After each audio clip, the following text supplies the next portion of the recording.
Bismillahirrahmanirrahim. Assalamualaikum warahmatullahi wabarakatuh. Waalaikumsalam warahmatullahi wabarakatuh.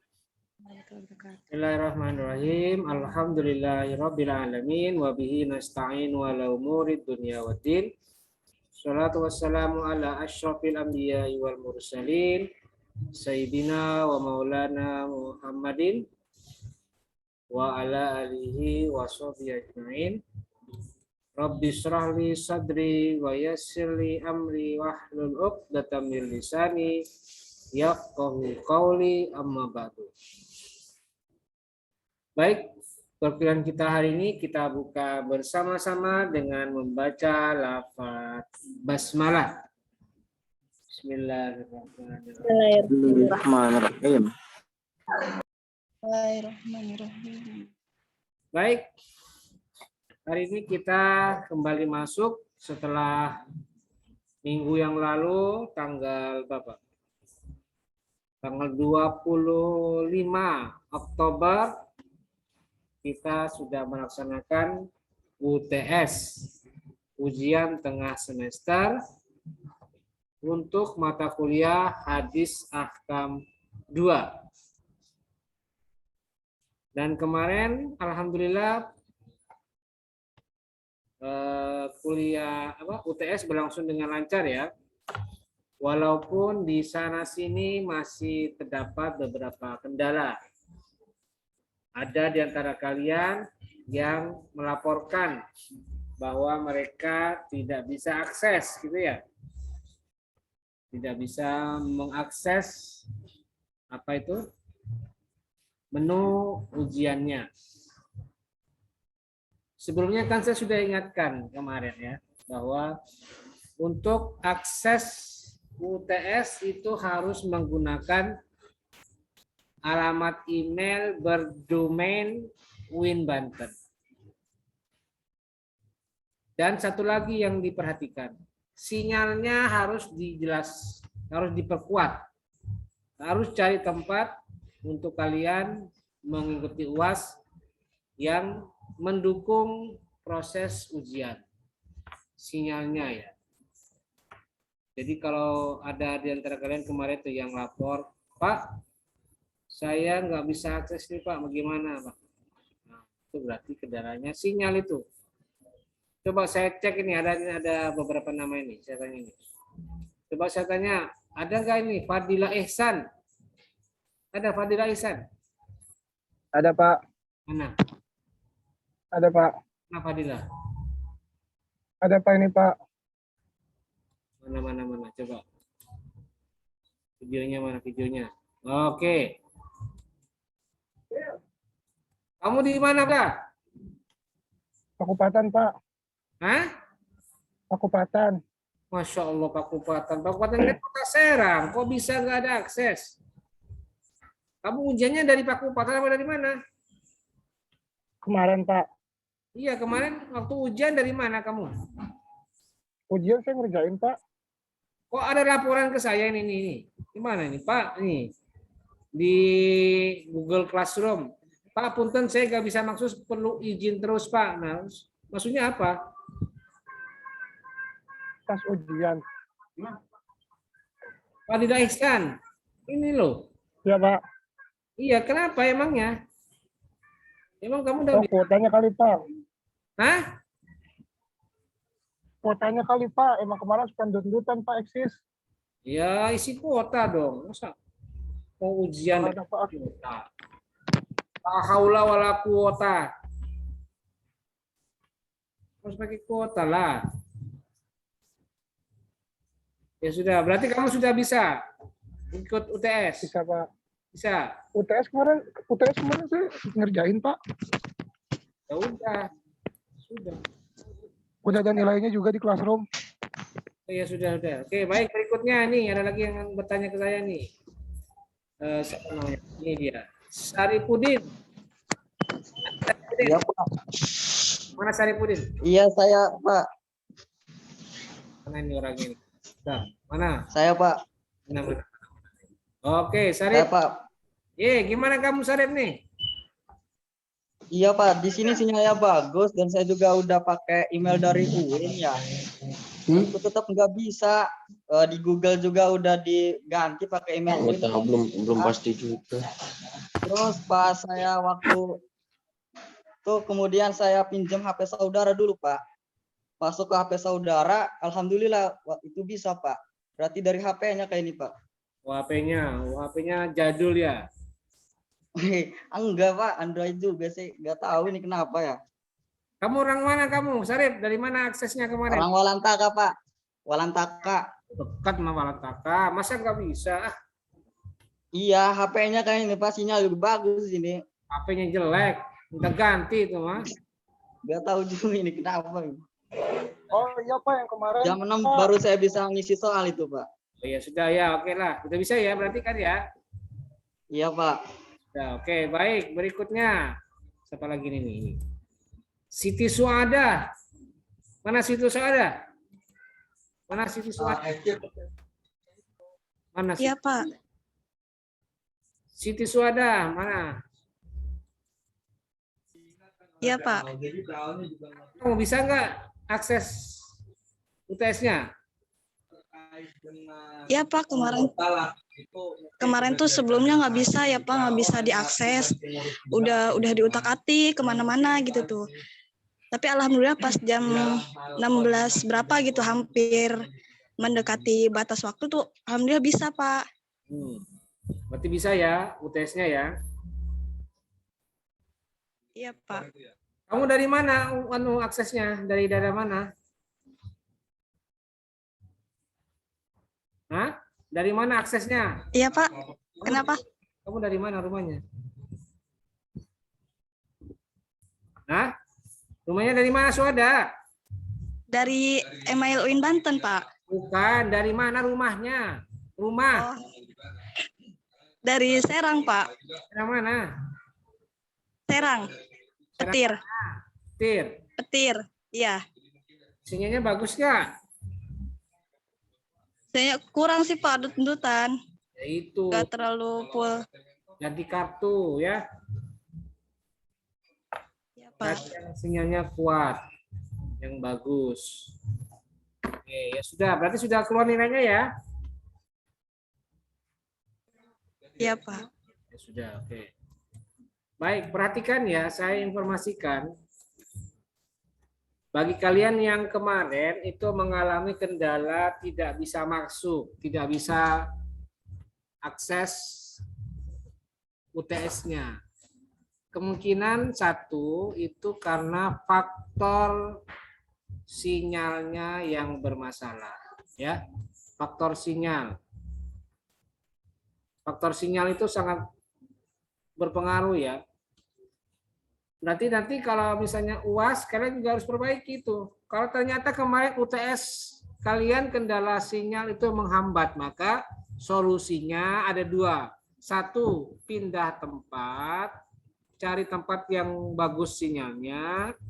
Atau yang kedua, ganti kartu. Ternyata kartu kalian itu tidak bisa dipakai untuk akses. Jadi akibatnya mendet-mendet, tersendat-sendat, terhalang. Sementara saya sendiri kan sudah bisa, sudah baik sistem yang saya gunakan. Jadi kalau ada kendala ya berarti di faktor sinyal kalian. Saya tidak masalah, tidak ada kendala. Jadi jangan protes ke saya, Pak, kok saya tidak bisa, Pak? Ya terserah kamu itu gimana, gitu ya. Bukan saya tempat protesnya, ya kalian mungkin faktor sinyal kartu kalian gitu. Jadi nanti kalau misalnya UAS itu harus diperhatikan baik-baik.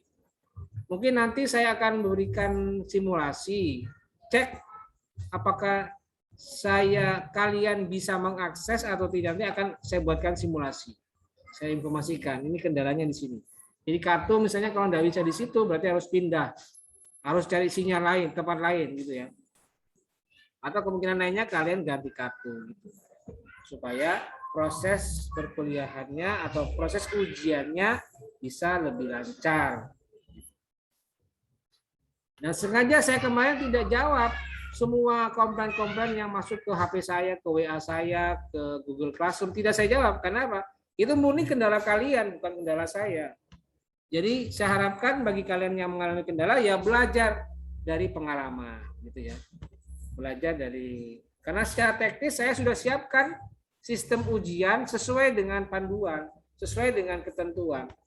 Jadi sudah tidak mungkin salah saya mengklik gitu ya. Nah, sudah saya perbaiki betul-betul itu. Apa kekurangannya nih? Saya perbaiki. Oh, sudah saya rapikan, sudah saya cek, sudah saya rapikan nanti gitu ya. Jadi ya faktornya dari kalian. Oke, jadi itu ya dinamika UTS kemarin, dan saya harapkan kalian sudah bisa menikmati hasil UTS-nya. Sudah keluar nilainya ya. Jadi sudah saya keluarkan nilainya. Dan bisa kalian lihat di Google Classroom masing-masing. Google Classroom masing-masing ya. Oke, baik. Sekarang kita lanjut ke materi keempat. Materi keempat untuk mata kuliah hadis ahkam 2. Oke, baik. Perlu saya informasikan, mungkin karena saya tidak bisa lama-lama, karena kebetulan hari ini saya masih ada keperluan.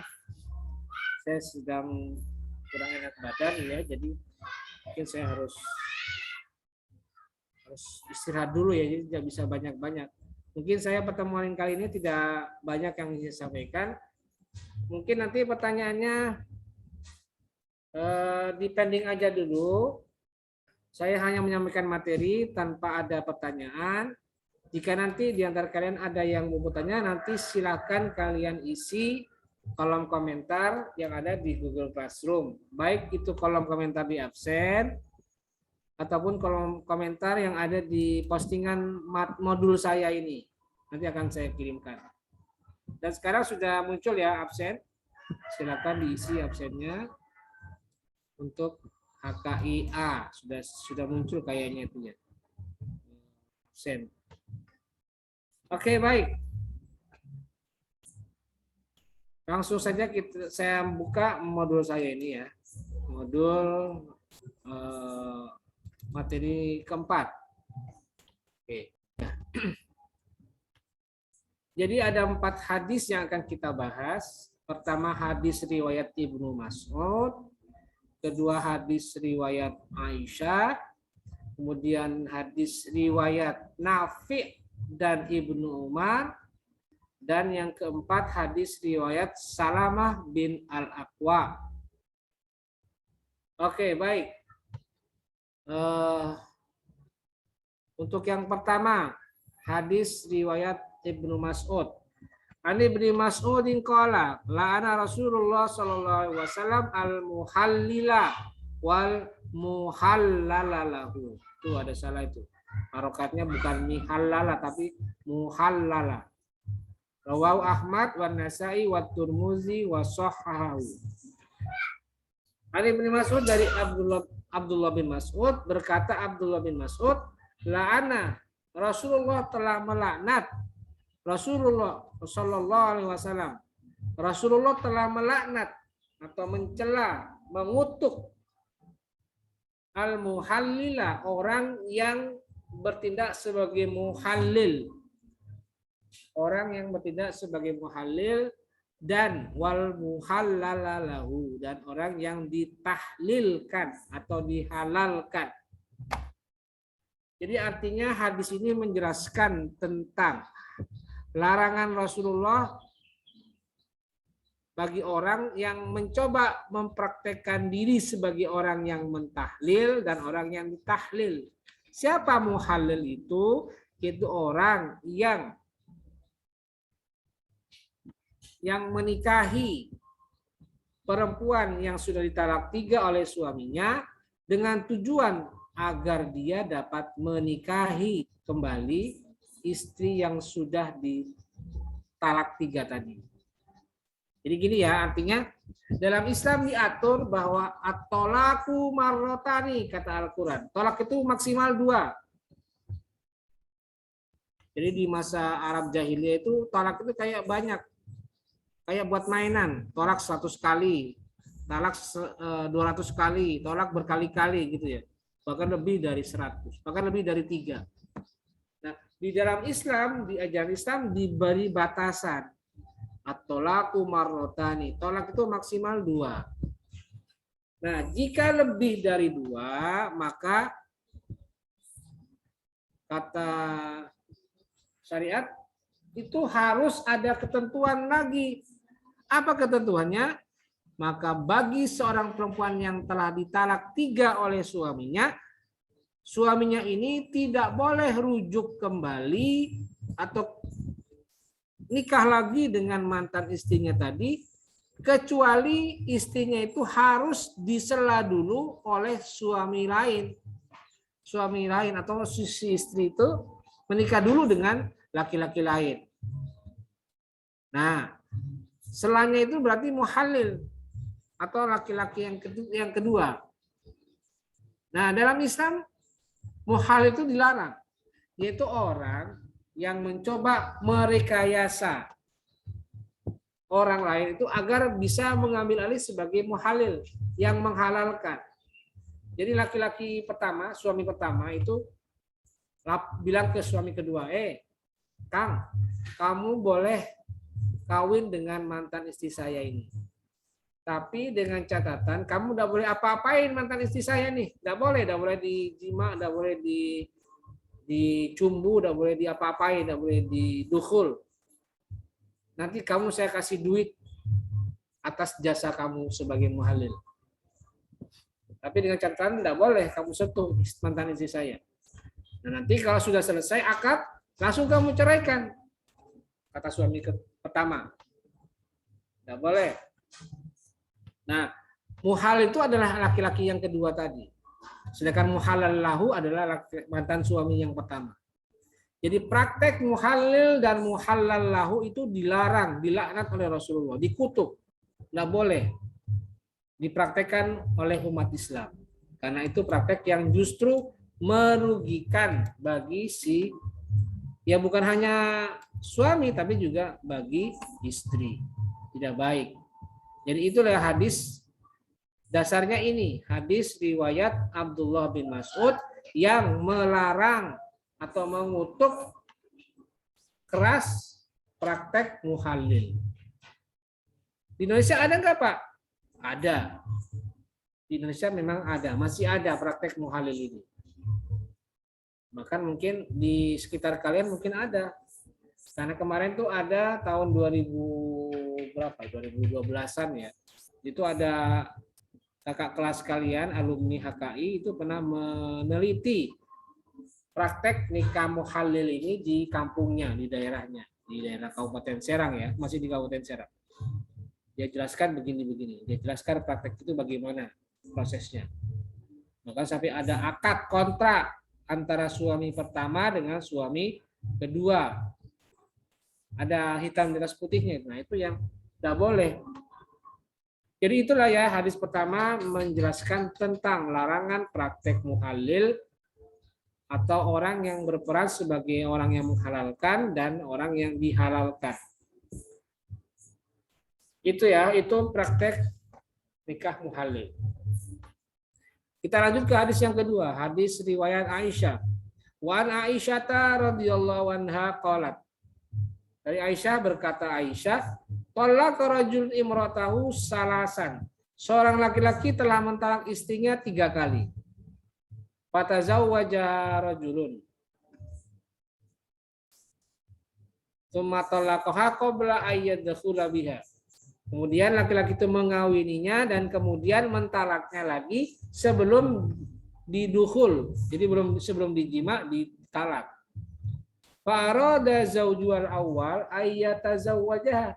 Maka kemudian suami yang pertama itu berkeinginan untuk menikahinya lagi. Sudah ditalak 3 dikawini lagi. Fasuila Rasulullah Shallallahu Alaihi Wasallam, maka peristiwa itu dilaporkan kepada Rasul untuk dimintakan pendapat Rasul. Maka kemudian kata Nabi apa? Faqala la, tidak boleh kata Nabi, tidak boleh kayak begitu.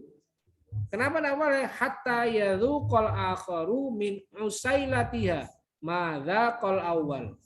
Sampai boleh, tidak boleh sampai si laki-laki yang kedua atau yang lain, suami yang lain itu yazuku, mencicipi atau menikmati madunya, usailatuha min usailatiha, dari madunya si istri.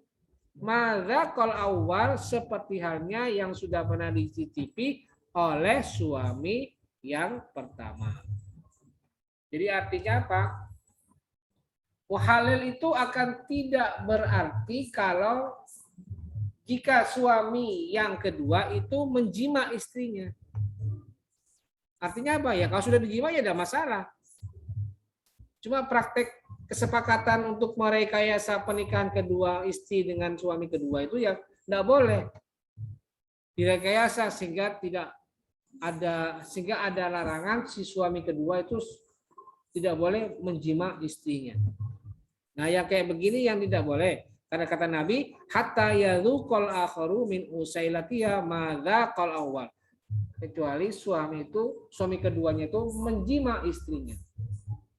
Nah, kalau udah dijima berarti kan sudah menikmati madunya, menikmati apa yang sudah pernah dinikmati oleh suami pertama, berarti ya sudah tidak masalah gitu. Jadi itu ya ilat dari larangan muhallil, nikah muhallil. Jadi di hadis kedua diperkuat, dipertegas dengan catatan hatta yadzuqal akharu min usailatiha madza qal awwal. Itu yang kedua. Oke, baik, itu hadis yang kedua. Lalu yang ketiga, hadis riwayat Nafi Ali bin Umar, dari Nafi dari Ibnu Umar, anna Rasulullah sallallahu alaihi wasallam naha anisyighar. Bahwasanya Rasulullah sallallahu alaihi wasallam naha, melarang, anisyighar, dari nikah syighar. Rasul melarang nikah syighar. Apa itu nikah syighar? Wasyigharu ayyuzawwijar rajulu ibnatahu ala ayyuzawwijaha ibnatahu wa laisa bainahuma shadaqun, muttafaqun alaih. Apa itu nikah syighar? Yaitu ayyuzawwijar rajulu, menikahinya laki-laki, menikahkannya laki-laki ibnatahu, kepada anaknya, ala ayyuzawwijaha ibnatahu, agar si laki-laki itu juga bisa menikahi anaknya orang laki-laki yang kedua. Jadi maksudnya apa? Ya kayak tukar menukar anak untuk dikawini. Jadi si bapak A misalnya punya anak B. Bapak A itu naksir kepada anaknya bapak C, si D anaknya D. Nah bapak C itu bilang, kamu naksir anak saya D. Boleh, tapi dengan catatan kamu harus menyerahkan anakmu B kepada saya untuk saya kawin juga. Jadi kita tukar menukar anak. Tukar menukar anak. Nah, praktek ini dilarang. Karena praktek ini sering diterapkan oleh bangsa Arab jahiliyah pada saat itu. Jadi sering ada praktek tukar menukar anak. Oke, kamu punya anak perempuan, saya juga punya anak perempuan, kita tukar-tukaran ya. Kita saling menikahi anak kita masing-masing. Dan tidak ada mahar, walaisa bainahuma shadaqun, tidak pun pakai mahar, cukup tukar menukar anak. Nah, praktek inilah yang dilarang dalam Islam. Di masa Islam, di masa Rasul dilarang praktek ini. Nah, itulah hadis yang ketiga, hadis riwayat An-Nafi dan Ibnu Umar tentang larangan nikah syighar. Lalu yang keempat, hadis riwayat Salamah bin Al-Aqwa radhiyallahu anhu. Qala. Dari hadis riwayat Salamah bin Al-Aqwa, berkata Salamah bin Al-Aqwa, rakhasa Rasulullah sallallahu alaihi wasallam ama autosin fil mut'ati salasata ayyamin summa naha anha, rawahu Muslim. Rakhasa Rasulullah sallallahu alaihi wasallam, Rasulullah telah memberikan rukhsah atau memberikan dispensasi, kelonggaran. Ama autosin, pada tahun autos atau tahun penaklukan kota Mekah, yaitu tahun di sekitar tahun ke-8 bulan Hijriah. Tahun ke-8 Hijriah itu autos. Di rukhsah apa? Fil mut'ati, pernikahan mut'ah. Jadi Nabi ketika itu melihat para pasukan umat Islam, pasukan muslimin itu sudah mulai kelihatan lelah, sudah mulai kelihatan loyo, maka Rasulullah merasa iba, merasa kasihan melihat kondisi umat Islam yang ikut berperang ketika itu. Ketika itu kan mereka sedang mengikuti perang Khaybar yang cukup menguras tenaga mereka. Sehingga akhirnya Nabi memberikan rukhsah. Apa rukhsahnya? Membolehkan nikah mut'ah. Jadi para pasukan disuruh kawin. Kawinilah orang-orang perempuan. Kawinlah perempuan-perempuan budak ketika itu. Kawinilah. Selama 3 hari saja. Salah satu ayamin 3 hari. Silakan kamu kawini 3 hari saja. Sumanaha, maka kemudian setelah 3 hari selesai, maka kemudian nikah mut'ah itu dilarang. Dilarang sampai sekarang. Rawahu Muslim. Jadi hadis ini menjelaskan tentang nikah mut'ah itu pernah dibolehkan di masa Rasul. Tapi bukan dibolehkan karena memang dasar dari perbuatan itu boleh. Tidak. Ingat, Nabi di sini hanya menggunakan kata-kata rakhoso, bukan halala. Bukan membolehkan, menghalalkan. Tapi rakhoso, memberikan rukhsah, memberikan dispensasi, memberikan kemudahan, memberikan kelonggaran. Artinya apa? Kelonggaran itu terjadi kalau dalam kondisi darurat, dalam kondisi bisa menimbulkan masyaqqah atau mara bahaya. Jadi itu rukhsah. Dan itu kemudian hanya berlangsung 3 hari, tidak lebih dari itu. Setelah itu dilarang. Nah, inilah dasar yang menjelaskan keharaman nikah mut'ah. Nikah mut'ah oleh golongan ulama Sunni itu diharamkan. Tetapi mungkin oleh golongan Syiah itu nikah mut'ah dibolehkan oleh mereka. Misalnya Syiah Imamiyah, Syiah Rafidhah itu membolehkan. Bahkan ada majelis nikah mut'ah di sana ya. Seakan-akan praktek itu biasa. Mereka saling menikah. Mereka saling memperkuat pernikahan mereka dengan cara berbatas waktu. Jadi menikah ini saling berbatas waktu, diberikan tenggang waktu. Kamu mau menikah dengan siapa? Berapa lama? Kalau sudah selesai ya sudah selesai gitu. Bahkan ada majelisnya di kalangan Syiah itu, majelis nikah mut'ah. Ada kelompok tertentu yang mengkampanyekan bolehnya nikah mut'ah. Nah, di Islam atau di kalangan ulama Sunni, Ahlus Sunnah melarang praktek nikah mut'ah ini. Dasarnya adalah hadis ini. Hadis riwayat Salamah bin Al-Aqwa. Oke, baik. Jadi itulah 4 hadis yang sudah saya jelaskan terkait hadis-hadis Nabi Muhammad SAW yang terkait dengan nikah-nikah bermasalah. Sebenarnya nikah bermasalah bukan hanya yang 3 ini ya, bukan hanya muhalil, bukan hanya syighar, bukan hanya mut'ah, tapi masih ada yang lain. Tapi saya pilih sengaja hanya 3 ini karena memang ini yang punya punya hadis yang bisa diangkat untuk dipelajari. Nikah siri juga bermasalah. Tapi nikah siri yang dimaksud ya nikah siri dalam konteks peristiwa di masa Rasul. Bukan nikah siri yang dipraktekkan di masa sekarang ya. Nikah siri dan nikah yang tanpa adanya wali dan saksi. Kalau nikah siri yang di Indonesia kan nikah siri nikah yang dicatat, yang tidak dicatatkan oleh KUA saja. Tapi syarat, rukun, penuhi semua. Itu nikah siri yang ada di Indonesia. Tapi nikah siri, nikah siri yang dipraktekkan di masa Rasul itu yang tidak boleh. Karena tidak menggunakan wali dan saksi. Nah, itulah hadis yang sudah saya bahas. Dan sekali lagi saya sampaikan untuk kali ini karena saya sedang kurang enak badan, karena harus istirahat. Karena sejak tadi kan sudah ada kelas saya di kelas lain, jadi mungkin untuk kali ini tidak ada pertanyaan.